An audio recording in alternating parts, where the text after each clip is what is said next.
Greetings Internet, welcome to Aaron Plays, and I hope you're doing fantastically well. In this episode I'll be continuing my ambush playthrough, and this will be episode 3 where we start into some actions, or I think they call this now rounds, and it has turns and actions and interacting with the Germans who've first appeared.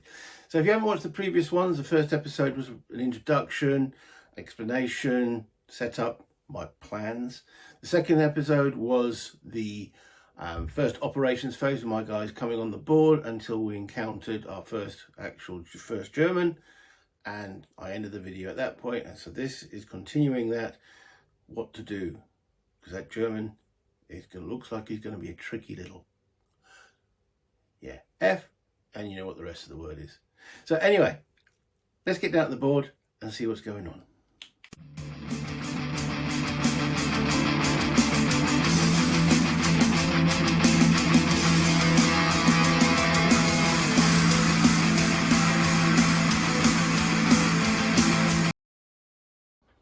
Okay, just a little brief recap.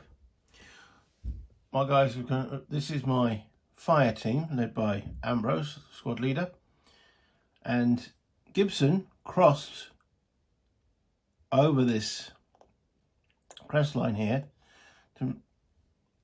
My plan was to make sure there was no Germans in this area. He passed a couple of tests and saw a German over here who happens to be a sniper. And that brought us into the round. So that's my fire team, and my assault team, scout team, are down here. The original plan to come through these woods to approach the village. But with that German activating up there, I now have to deal with him. Or do I? I'm not sure what will happen if I just ignore him, in the sense that not sure if you can see along here, but if Gibson goes back across that crest line, hopefully out of his line of sight, I'll double check that in a moment, can I, and will he deactivate? I don't know. Not thought of that before, and I just then carry on with the plan I envisaged. Or will he follow suit, start coming up here to engage me? I don't know. I really don't want to engage this German, and because it's not part of the plan. We now know he's there. Doesn't mean he won't move, but I think I'm going to investigate that paramesis. So just looking at that situation, let me just zoom a little bit in on Gibson there. Okay, so if I pull him back 1 hex to here, he'll come out of line of sight of that German. So, and I think Gibson will be getting the first opportunity to move, but we'll have to determine that in a moment. So, interesting. How that will affect the German, I don't know. Never tried that in the previous mission, so it might be worth a punt. Let's go back over that last paragraph that I had activated, which caused this whole situation to come into being. So it was paragraph 159. It says S2, so I've done the sighting. Notice helmet moving K7. K7. Activate German 2. So that's where the card comes in. This is German 2 on here. And it tells me that he's character N, place character N. Commence rounds is what we're starting. US advantage. So I have the advantage. The US soldier that just made his PC check is automatically aware. So I'm going to mark him as such, turn him that way to make he's aware. All aware US soldiers that do not panic receive 2 turns this round. I have the advantage, so that means I should be going first. However, it doesn't mean my guys don't panic. There's a German over there. Okay. Now, I mentioned this in the last mission, So I'm going to mention it again in this mission, that I picked up off Board Game Geek a playthrough. Let me just zoom out a little bit. Guide. This is done by someone called RussCHM on, as I say, this is on Board Game Geek. So this lists all the actions for combat actions, move actions, and on the next page, vehicular actions, and then what happens in an operations phase, little flow diagram, different checks explained. And on the last page, it's only a 3-page, there is what happens in the action rounds and other stuff that could be quite important. I found this aid during mission 1 invaluable, and I'll be using it now and in this mission 2. I'll go in a little bit more detail, or maybe even a lot more detail than the way I ramble on, in the rules explanation deep dive. Anyway, so we're at the US awareness phase. So this will determine which of my guys here can or become aware of what's going on. So in round 1, I do a perception check for each US soldier who can see German soldiers or vehicles. If success, place soldiers activation or action round marker on the complete space. If not, place in the unaware space. Which of my guys can actually see this German? Remembering brush is blocking, so none of these guys. And there's embankments here. That's going to block the line of sight of this part of my teams, or this team. This I mean, they're on the upper elevation, but he's sunken down behind this embankment, which blocks line of sight as well. So the only person of mine that can see is Gibson, and he doesn't need to do a perception check because he's already perceived that German. Now, this is round 1. In round 2, it's the perception check for all US soldiers on the map. So in the next round, all of my guys will do. And on round 3, all of my guys will become automatically aware. But for this first round, it's purely Gibson and the German. Oh, sounds like a little song, doesn't it? Step 2 of a round is event phase, but there is no event phase in round 1, so we can skip that. Next one is we're into the action phase, and it's initiative. Oh, I don't need to roll initiative because it's told me that the the Americans have the advantage. However, I do still need to make that roll because each of the rolls does something different for each side. So here's my dice tower brought back in, and as I say, I am a little bit AR. If you don't know what AR is, well, look it up. For green dice for my guys, blue dice for the Germans. So I still roll it, even though I do have the advantage. A 6 and a 5. So that would have been an advantage win anyway. And on an advantage roll, a tie, the Germans will win. Okay, so what this actually means, so you use each die result to place the AR marker on the AR track columns on either advantage or disadvantage half.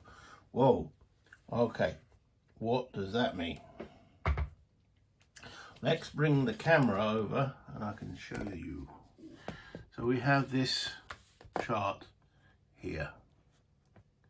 Let's zoom in a little bit on that. Okay, so at the present moment, most of my guys are in the unaware box. Gibson is on here and the German is over here, showing that so these columns reflect the initiative values, And this is what I got wrong. Most of the last game I played, this here is the turn two turns advantage space. This is the 2 turns disadvantage space. It's not that each square is a space. That's a space, that's a space, and so on. The column determines where the counter goes within that space. So the German rolled a 5. So I look on here to where the number 5 is. So he will get 2 turns. But he is disadvantaged. Gibson, who rolled a 6, I look for on here where the number 6 is with the advantage. And it's given him 2 turns anyway. Notice the 6 is here. If he'd rolled a 4, I think that's a 4, I'll just look at it from a distance. Yeah, if he'd rolled a 4, there was a potential that he could have panicked, but he didn't roll a 4. So we won't go through the panic rules until he does. So he is getting 2 turns, as described in the paragraph, and the German is getting 2 turns because of where his placement. If the German roll had been a 2, he'd have only got 1 turn at the disadvantage. And if there's multiples of these counters in these spaces, remember that's the whole space, me as the Americans, I can choose which order my guys will activate, and the Germans will activate in alphabetical order. So any German on that rack, if there had been more than one, would be in alpha order. We'll go through that more detail again if once more guys actually appear on there. But that's just a brief synopsis of that part. And again, in the deep rule dive, I'll go a lot more detail in that particular function. Next part is I have to roll for the Germans' activation number. So this is this part, and this will determine what paragraph we're looking at. So I'm going to roll the dice, and it's an 8. So we place this marker in the 8. And again, in when I did mission 1, I did this wrong for quite a while because I rolled this once per round. You actually do it each turn, and there might be other circumstances which will ask you to do it. I'm also going to place this marker here just to remind myself, in case I go and have a cup of tea or go off somewhere, that we're in activation. We're in action round 1. Okay, I think that's everything on that chart. So we now resolve 1 action per soldier per turn. So we are now doing Gibson's first activation, or first action. Let's bring the camera over to where Gibson is located. There he is, looking at that German across. And as I said, I think I want to move away from wine. I mean, it's sniper. I mean, I've looked at this guy's stats. He is phenomenal. And I've already gained the 2 victory points for him. So, is it worth hanging around or pulling back? Well, I've decided that he's pulling back. Now, his current stance is a crawl. Any unwounded soldier gets a free stance change. And with that stance change, well, I'll rephrase that. Other stance changes cost a movement point. Gibson, looking at his chart, he has got 3 movement points. When you're crawling, you only have, you move 1 hex. Movement points are irrelevant. If I stand him up, which is free, I can get 3 movement points. So I could move into here and even further back. But for each of these hexes I go through, he still has to make a paragraph check. If I cross from here to here, across this crest line, in a crouch, I can still do that. I would still be in line of sight of this German, because brush blocks, this cover does not. And I want to get out of this German's line of sight. If I go back to here, I will be out of his line of sight. And I'm going to remain crouched because I don't know, if I move into here, there could be another German sitting here that I haven't seen yet. So that's my thought process, is let me get out of his line of sight, and then it'll be interesting to see what he would do when he has no one in his line of sight. So my first move will be a crouch to C11. And let's see what's in that hex. C11 says event. Okay, so I roll those 2 dice. I add them together. And it comes with 7 plus 5, which is 13. So I'm looking at event 13 on, so that's the RE column. And it does give me a paragraph to read. So I'm going to put event, and it tells me to read 144. I take note of these because, again, any distractions and I lose what paragraph I'm on. It could be catastrophic. It says German Storch plane makes a recon flyover. Conduct an activation check +2, and if successful, go to condition 2. Ooh. Okay, at the present moment, the Germans are on activation 0-1. It says add +2, so it's now 0 to 3. I'll make the roll. It's a 3. If successful, go to condition 2. So automatically takes me to condition 2. Where's the US Air Force when you need them? Shouldn't they be shooting down these German recon? And it is 1944, for Pete's sakes. Okay, so the Germans have become more alert. That's what the condition 2 means. I will now go through the procedure for when a condition changes. So I've just changed the mission card to condition 2. I need to remove these event markers.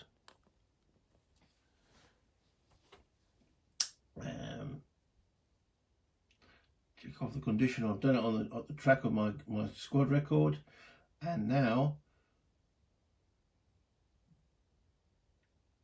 I have to do a paragraph check for each hex that my guys are in. And it says in numerical order, lowest number first. So that will actually be, he's in the lowest numbered hex. Then, because that's a 11, that's a 12, and that's a 12. So I then go to this one because he's in B12 and C12, and then finally write that down to the bottom of the board there. So starting at the top there, we're looking at C11. This tells me if anything has changed by upgrading C11.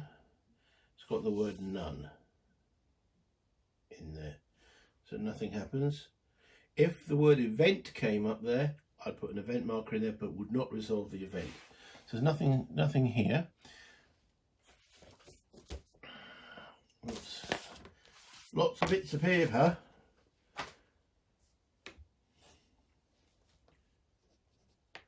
C11 equals none. Just remind myself if and when I go back. Then we go to B12.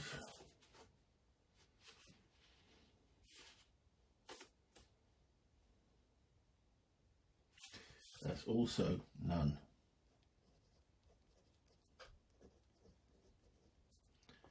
Then we've got C12.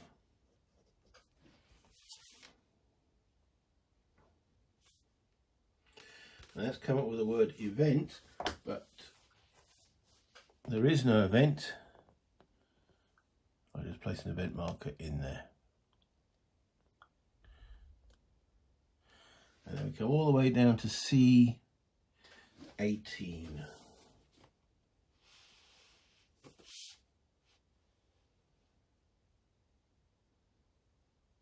Which has the word none.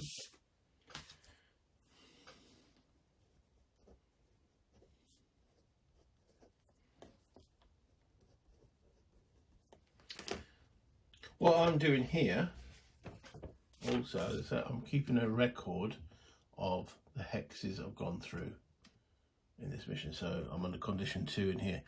Why all these crossouts?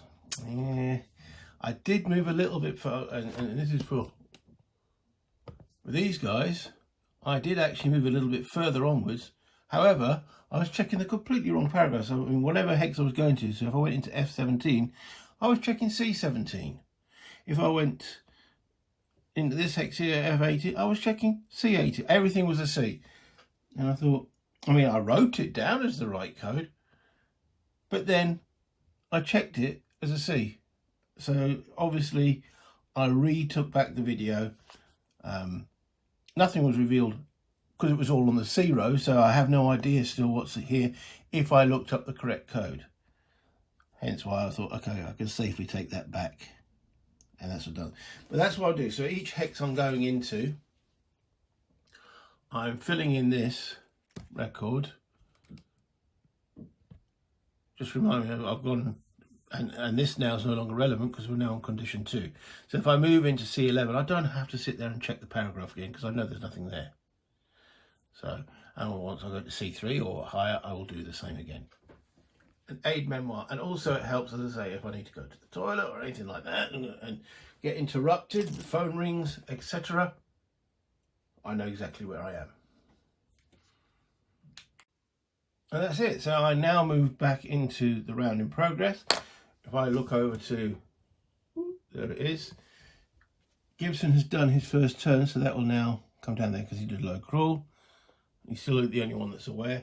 We now go to this space, and what does the German do? We know he's looking at this die roll here at 8, so we bring up his card. We go to focus. We're in condition 1 and 2, so we're in the first column, and it, ow, just bang my hand on the table, and it says 6 to 9, 802. Is there any other instructions? On the first turn, use 802, unless special condition A is in effect, which it's not. Okay. So I now go to paragraph 802. Bring back here. Which is in the book. 802. What's he going to tell us to do? Crouch. Well, that's easy to do. He saw something, he crouched. Then conduct best fire at closest target. There's no one to fire at because everyone's out of line of sight. Fall prone after fire if free stance change available. He doesn't have a free stance change. Remember, he sort of has one free. He's used his free to change from standing to crouching. That's his turn done. He can't fire at anyone because he can't see anyone. So back on over here. This now drops and we're back to Gibson. What to do with Gibson now? He's moved out of line of sight. I reckon he's going to come back and join Ambrose back in, crossing this crest line. Remember, when I crouch, you can always move 1 hex, no matter what the terrain costs, as long as it's not prohibitive terrain. He crosses over here, and psst, Ambrose, there's a crowd up there. Oh, okay. We're being as quiet as possible. Let's see what the German does. Now, it's a new turn, so I roll a dice for the German, and it's a 1. So on this part, this now moves to the 1 there, and because this is a new turn, I'm looking at paragraph 955, condition 1 to 2, on a 1, 955. Okay. 955. Further the book. 955. Okay. Now this has got a bullet point. It says, if German has been fired upon by more than 2 US soldiers, or has been subject to a grenade attack, put special reaction A into effect. and immediately re-roll for this action and carry out a new instruction. That hasn't occurred. It then says, otherwise, see 801. So we're going back to 801. So if I had been firing at him, he would have done certain things, but it tells me now to go 801. Crouch, then conduct best fire at easiest target. Fall prone after fire if free stance change available. Now again, he's got no target to fire at. He hasn't used his free, but it does say fall prone after fire. He hasn't fired. So I'm going to leave him in the crouch position. Okay. Oh, I've gone from there. I should have done that with Gibson. He's gone to complete, and now the German has gone to complete. Let's go back over here. And that completes the first action round. We now go into the second action round. And the first step of that is that US awareness.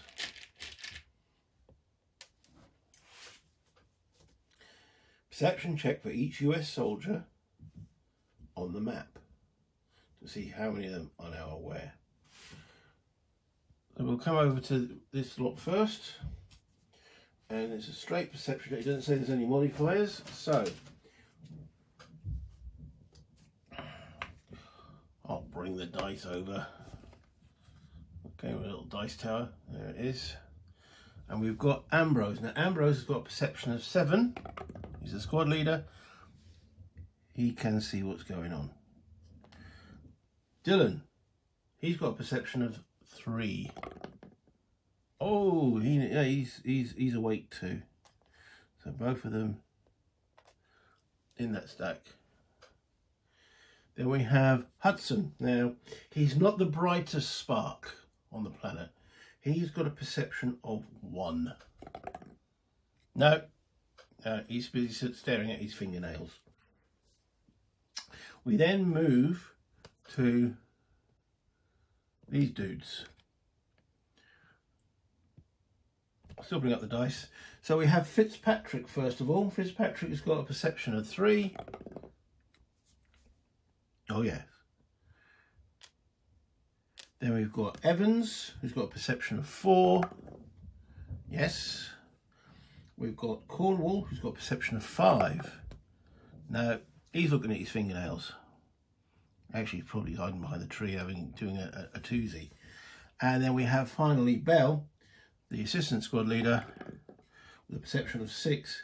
He's aware. So it's obviously Cornwall has decided to duck behind the trees. Even though they're all in the same hex, he's doing something which he might not or shouldn't be doing.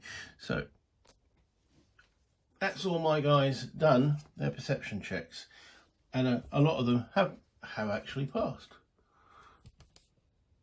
Okay, so I've marked on the side. It's only Hudson and Cornwall who are not aware of what is going on. Okay, so we now go into the event phase. Roll the 2 dice. And we're looking at event 11. We're now on the upper, well, condition 2. Turn it the wrong way. Event 11. Oh, he's telling me to look at paragraph 161.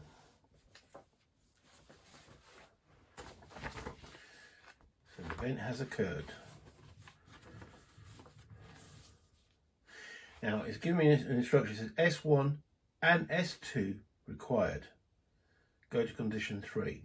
But I've only got S2. I haven't got S1. So therefore I stay as I am, and that event has no effect. Interesting.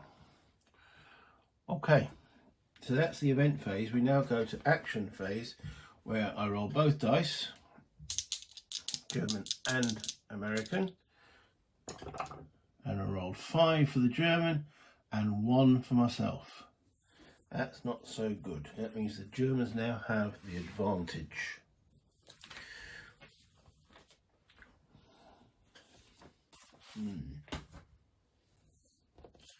Okay, so let me just move this over.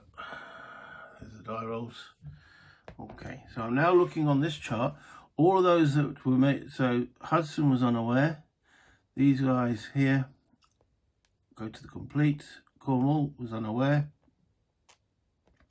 And Ambrose is aware. I then look on here for my guys on the ones with the disadvantage. That's where I have to get up close and personal. Okay, so Gibson, there's his number one, panics. So he's got back and he's obviously out of breath. There's a German over there. Okay, Fitzpatrick, you rolled a 1. He's okay. So we know all those will fit in there. So that's where the number 1 is. Bell, looking for his number 1. He's okay. He's up there. Ambrose and his number 1. He's only going to get 1 action. And with the German, he rolled a 5. So we're looking for 5. He's going to get 2 actions. And that fills that chart. So Gibson comes back in a panic, out of breath. You have to climb that crest line, and Ambrose is trying to calm him down. Okay, let's come back to where the action's occurring.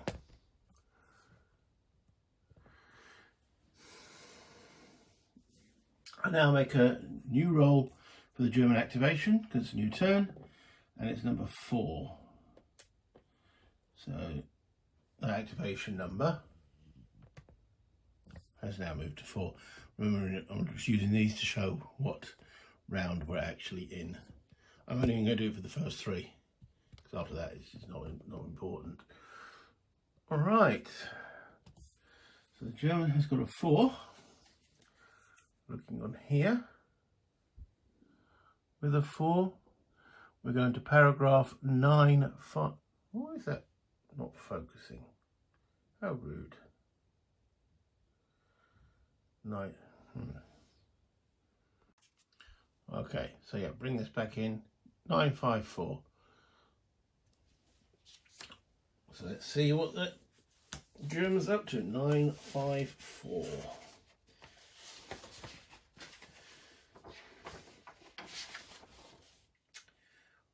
Crouch and conduct best fire. Again, he's got no target. Fall prone after fire if free stance change available. If a target is in sight from the east window, put special reaction A into effect for this German. Okay, so it says the east window, which is, let me bring up the actual German position, which is a little bit confusing because that's north. So I'm assuming that's the north and that's the east window. Well, there's none of my guys visible from there. Crouch and conduct. He's already crouching. There's no one to fire at. And fall prone after fire.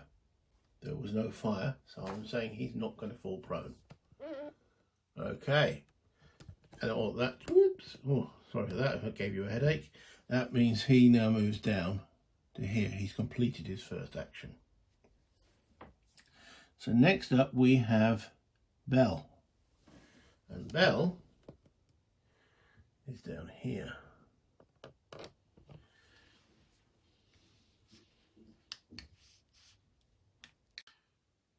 So Bell is aware. Not sure how he's aware, but somehow he's aware that the Germans are active, and will move forward. He's going to remain in a crouch. We know he can't be seen because of this embankment. Pointed to an embankment that you guys can't see, but here we go, there's an embankment here, so that German can't see him.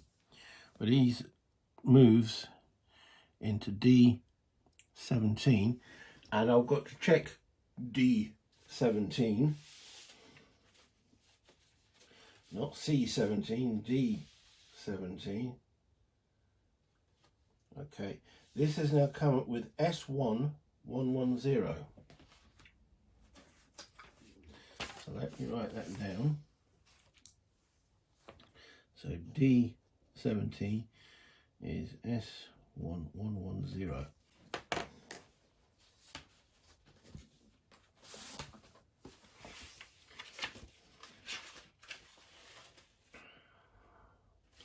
Roll 1 die. 0 to 8, no effect. Place event marker. I rolled a 1. 0 to 8, no effect, so place an event marker. Okay.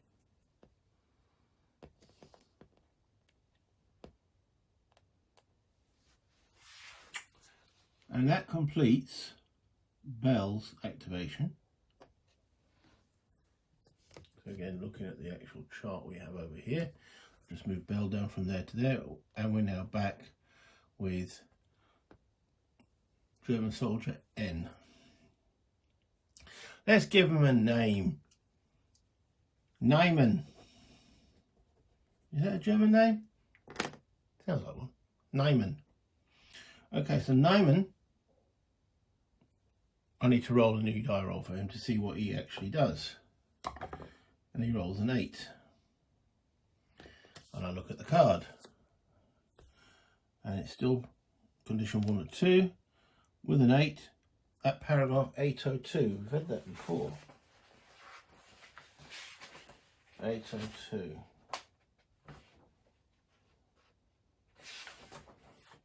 Okay. Crouch. He's already crouching. Then conduct best fire. Can't see anyone. Fall prone after fire if free stance change available. Again, he hasn't fired. He won't change his stance. So he's basically keeping his eye out. That finishes his turn. So I drop him now to complete. Now we're on this space. This far, and I can choose what order I want to do these guys of mine. When I was playing mission 1, I thought these had to be done in that order. But that's not the case. They can be done in any order I choose. So I'm going to start again on this. These are the guys I need to get moving. So Fitzpatrick, who is carrying nothing extra other than his M1, moves into D18.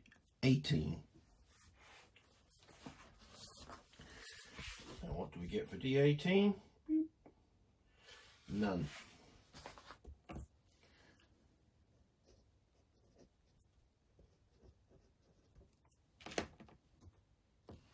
Okay. And then I move his counter down on that grid to complete, because he only had one action, and that's it.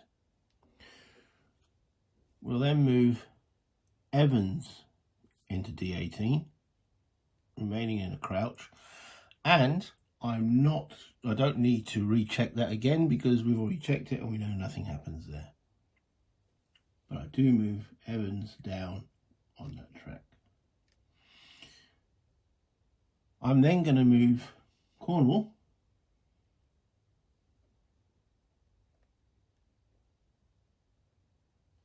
no, I won't, because he's unaware. He's like, what? He's peering from around the tree, isn't he, doing that toozy of his. Go, what's going on, guys? What's going on? And they're all going, shh.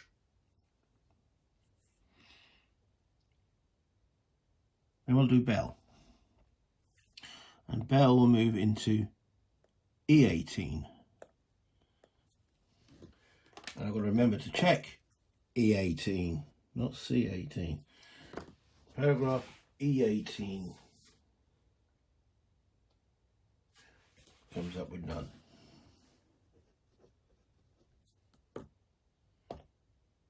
And I move his counter down into the complete section.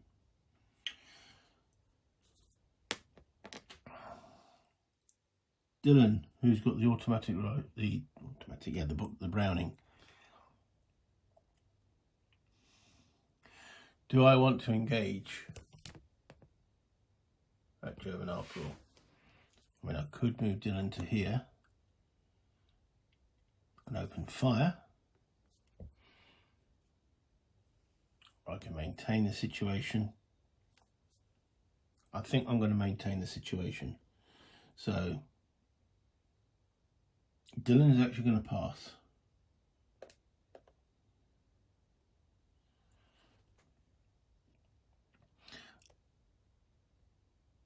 Hudson's going to become aware in turn 3. I could spend an action from Ambrose for him to go again, but I won't. So I could spend an action from Ambrose to make Hudson aware, but Hudson's going to be aware anyway. So Ambrose, I'm also going to pass. Trying to be as quiet as possible, guys. And that just leaves Gibson, who's panicked. So it tells me a panicked soldier remains immobile to the end of the round, which we've just reached, at which time he falls prone. Let me get a prone counter out.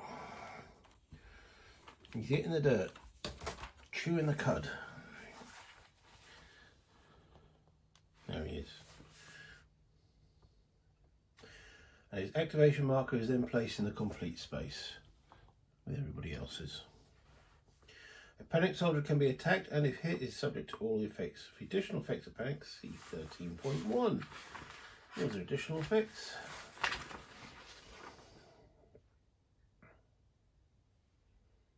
Just as he loses any rounds, any turns he has remaining in the current round, he's not a panic commander, cannot use his weapon skill when defending against him, he's not being assaulted, and he falls prone at the end of the round. So there's no additional effects other than he's just fallen prone. And that completes action round 2. Okay, I'm going to do one more action round and then call it the video a halt, because I say I don't want them to be too long. So first I keep saying the word so. Anyways, awareness. All of the American soldiers are now aware. So I will not differentiate them. And all their counters go into the completed section. We then do an event roll again.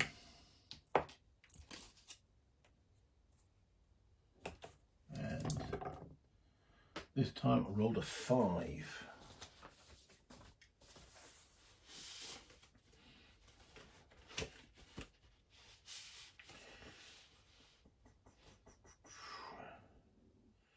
And it's come up with S2126. We don't look at that because we've already had sighting 2, so therefore it's no event. Action phase, initiative determination. I rolled a 9, the German has rolled a 0, so therefore I have the advantage. Going back to this section of the board.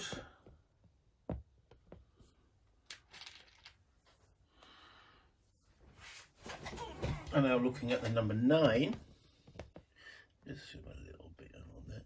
Does that help? Okay, so I'm looking at number 9, and we'll start with Hudson, and we have the advantage. So he goes into that box there, because that's where the little 9 is.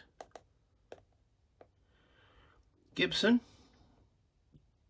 with his well, these two will be in the same place.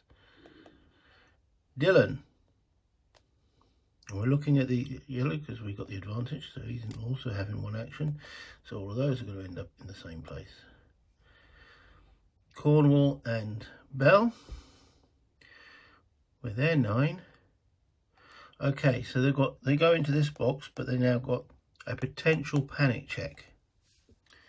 So Cornwall is within 2 hexes of Bell. Cornwall's personal initiative, this is where we check the initiative. So Cornwall's initiative is 3. Bell's initiative is 3. Therefore, he passes the command test and it's reciprocated. Anyone within 2 hexes of Bell adds their rating to him. So keeping the guys all together helps. So they both pass that panic test. And they both go in there. And Ambrose, also on a 9, he ends up there, gets 1 action. And Nyman, he rolled a 0, and he looks at the disadvantage. He's going to get 2 turns. There we go. Okay, I then roll again for that German turn to see where they'll be looking at. So there's the, let's just zoom out. There we go. We're looking at German number 9, action 9, which was filled in on there. Got the 3 cubes, show her into the 3rd action phase, and move the camera back, ready for the action. Okay, so we need 1 action per soldier. So I'm going to start down here. We have Bell and Cornwall. I'm going to actually do my free stance change on Cornwall.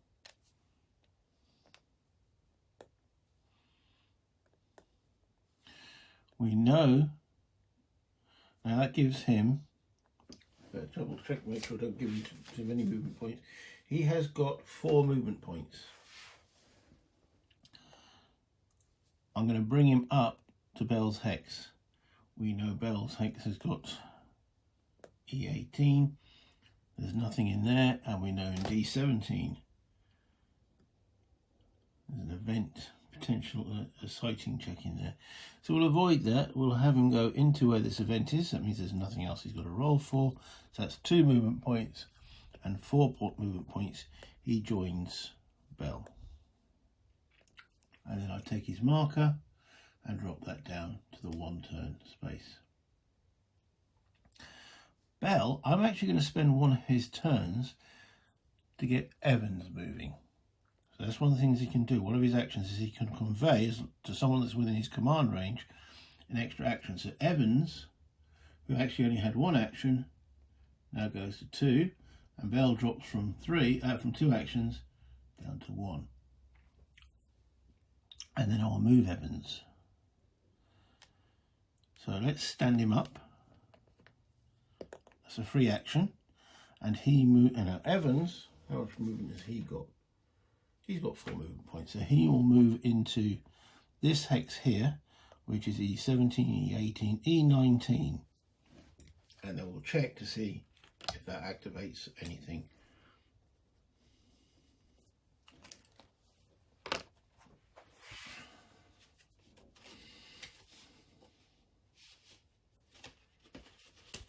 I do honestly know my alphabet. I'll just take the slide the wrong way. That comes with the word none. Okay, then we're moving forward again, and I'm skimming the edge of this board here just in case there's a German hiding in any of these locations. I don't know. And that's F 16, 17, 18, 19, F19. Each of these wood hexes costs 2 movement points, and he just spent his 4. F19. Oh, that's got the word event there. Okay, we have an event.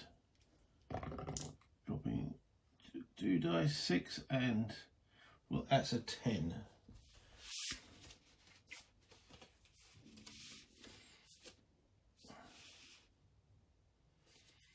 And that tells me to go to paragraph 151.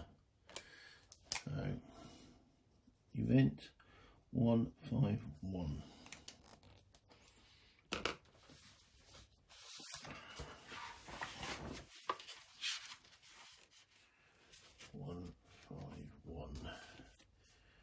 It's got S5 in brackets. It says activate German's 26. Alright, does that mean I have to have had S5 already seen? Let me just double check that. Need to put my reading glasses on. That says 161, not 151. Dear, oh dear, oh dear. That's why it didn't make any sense. 161, right. Okay. Yeah, I've got two sets of glasses. I know I should get bifocals and such forth. 161. S1 and S2 are required. Go to condition 3. We haven't got S1 as yet. So, yeah, nothing else happens there. And that's Evans having moved his 4 movement points. And we drop his counter back down to the 1 space. That completes the 2 turns for my guys. We now have the German who's on 9. So it's Mr. Neumann. Where is he? There. Let's bring his card up. We're still in condition 1 and 2. He's rolled a 9. It's that 802 result again. Where he's basically still peering around. I wonder if he gets bored at all. I don't know. Crouch, then conduct best fire. There is no one to fire at. Fall prone after fire. He's not firing. So he's just keeping his eyes out. Did he actually see something over here? Or was it all just a rustling of trees? That's what I'm hoping he'll do. I have no idea if the game actually thinks that way. So, but that's his first action complete. Then I've got pretty much all my guys doing their second, or doing an action. And okay, so we'll go Gibson here. Crouch. Comes out of prone and goes into a crouch. And that's all we're going to do with him. So he will now move to the complete. But all the guys over there, I'm going to move them to the complete. So where's Dylan? Dylan and Ambrose. Because their job, as I sort of defined, is to watch this area and to engage in a firefight if these guys instigate it.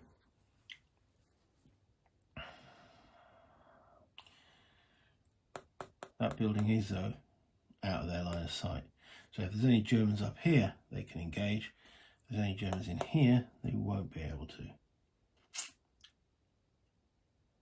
Should I move? Anyway, I haven't this extra round, so no. Okay, so we will go back to Fitzpatrick. Let me just bring that into there. A bit of a zoom. There we go. So Fitzpatrick's here. We'll do his free stance. Change. We know, and he'll spend 2 movement points into this hex. This is the E18. There was none in there. And then he will go into F17, F18, which we haven't gone through as yet. F18. Okay, so let's do a paragraph check. F18.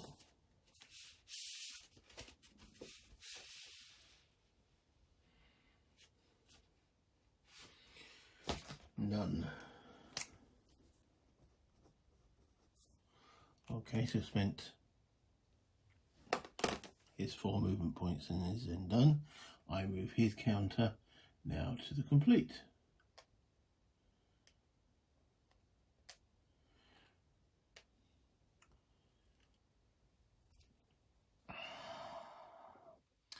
Okay, so we're now going to stand up Bell, and he will go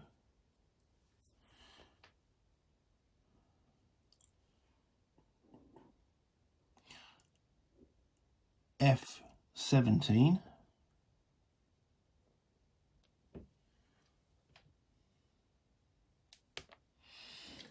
We'll do a paragraph check on F17.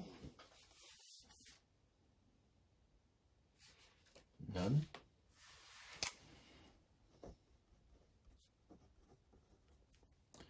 That's 2 movement points.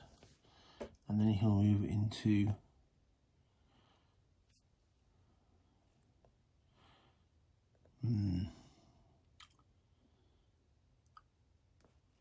okay, I'm taking a bit of a risk here. Why am I taking a risk? Because then I'm looking into this valley and there's a building here. And if a German's going to be anywhere, we know that there's a sniper over in at the top there in a building, Mr. Neyman. It's another good location for a sniper or a German soldier. But we need to get moving, so this is G17. Do we see anything as we look into that little valley there? G17. Okay, it's giving me S1, so that's sighting 120, so it's a new we know it's a new sighting, S1 120. I'll just check with my reading glasses. S1 120.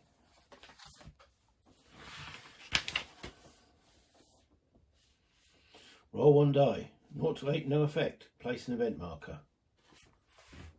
Let's see what we roll. Roll a 6. Placing an event marker. Didn't see anything.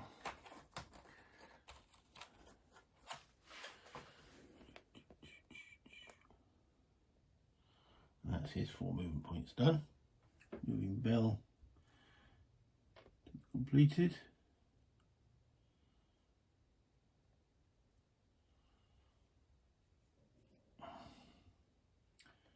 Cornwall.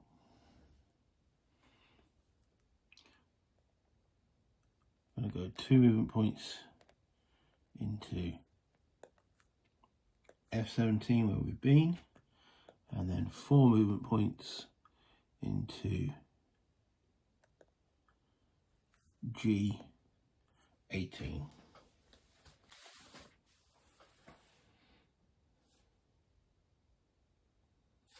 Which is none.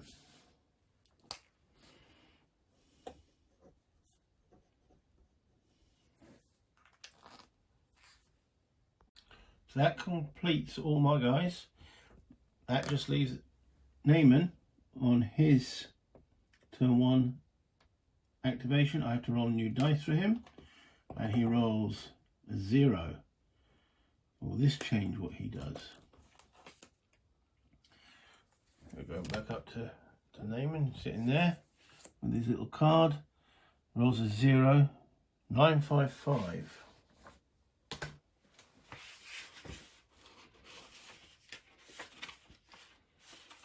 I suppose this is his job, isn't it? He's staying alert. 955. If German has been fired upon, he hasn't been. Otherwise, C801. Crouch. Conduct best fire, no one to fire at. Fall prone after fire if free stance change available. Again, none of that occurs. I'm just going to check the rules to see if there's anything that changes that if he's not been fired upon for X amount of rounds, or he hasn't actually done anything, if he becomes inactive. Let me find out. No, it doesn't appear to be. Doesn't appear to be. Therefore, we carry on into the next action rounds, but I'll be doing that in the next video. So I've made a little bit of progress on the southern port on the board here.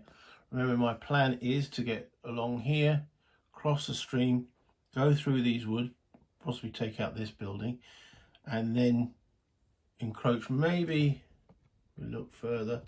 We've got the church. I don't know how long this guy will stay active. If he stays active all the time, then we'll be staying in rounds as I do all this. But let's move back up to me. Just realised as I brought this back to me that I've been shooting this in cinematic mode rather than video mode. So hopefully it's all worked. I'm going to have to check that. If it hasn't, well then I'm going to have to do it all again. It is a bit of hard work. But I do like that feeling. I've got to check, move forward. It's not cautious. We know there's Germans out there. There's no wham bam, thank you, man. We just got to go carefully through it. And the tension does rise in myself as I'm playing this. I can feel there's got to be more than that, just one guy out there. Is there any protection on that southern part of the map board? Should I be doing more with my fire team other than just waiting? There's always that urge to, like, yeah, you got to do something with it. No, sit still. Anyway, so that's the end of the first 3 action rounds. The next video will have 3 or maybe more, depending if it speeds up or slows down, or it could, that German could decide, you know what, there's nothing out there, and I go back into the operations. We shall see. Until next time, thank you for watching, and if you can do me a favour, hit that like button, subscribe if you haven't done so already and you enjoy what I do, that little notification bell whenever I upload a video. But finally, and most importantly, your comments, because that's one of the things I really do enjoy, is reading, responding to, and I feel it gives me the connection with you guys, and I love that. So until next time, bye internet.